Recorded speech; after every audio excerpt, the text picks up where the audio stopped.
Late last month, we talked to pollster George Barna, who shared his findings about the issues on the minds of Americans as they prepared to vote. Of course, the economy, inflation, and crime topped the list of concerns, but where do Americans get their moral code, the beliefs that motivate them and influence their approach to life? Barna, director of research for the Cultural Research Center at Arizona Christian University, also polled on that. Here's what he found. Barna discovered that 71% of American adults believe in traditional morality, but they differ on the source of those values, where they come from. 42% said morality comes from the individual, what's felt in your heart. 29% said morality should be based on majority rule. The same percentage, 29%, said we should look to the Bible for moral guidance. What a concept.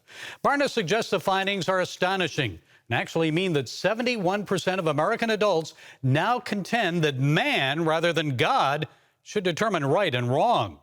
Among the majority of those who said morality comes from people, 53% said emotions are the determinant of right and wrong. Folks, when we turn away from the Bible as our guidebook for society and replace it with government and emotions determining our moral code, our nation is in grave danger. Think Adolf Hitler and Nazi Germany. The traditional source for that nation's moral code, the Bible, was replaced by the principles stated in Mein Kampf and was advanced by government, the Third Reich. And we all know what happened as a result. Jews were demonized, placed in concentration camps, and 6 million were killed. Yes, when we base our morality on the changing values and emotions of the time and not on the unchanging, unmoving Word of God, we in America can easily be persuaded to proceed along the path leading to our own destruction. It's already happening.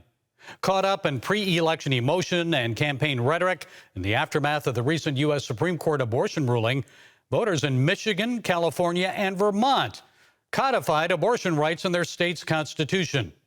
But isn't that democracy? The people decide what's best for them in their states instead of the federal government imposing its will? Sure, but there are also consequences to individuals determining their own morality. You see, the last time I checked, the moral code given to us in the Ten Commandments still states, "Thou shalt not kill." That includes unborn babies. We've killed more than 60 million of them since 1973. And then we wonder why we're facing a labor shortage and why the nation is not as prosperous and blessed as before. So what else happens when we go down this path of determining our own morality based on emotions? We release criminals on cashless bail. They go out and commit more crimes, all because we feel they're victims of society. We also allow children to be butchered and physically transformed forever in gender-altering surgery.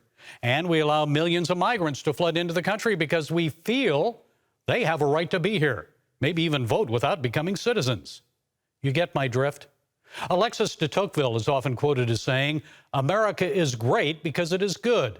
If America ever ceases to be good, America will cease to be great." All good things come from our Creator. If we continue down this path and look to ourselves, our emotions, and government for moral guidance instead of God, we will cease to be blessed and great. Well, that's it today from the Global Lane.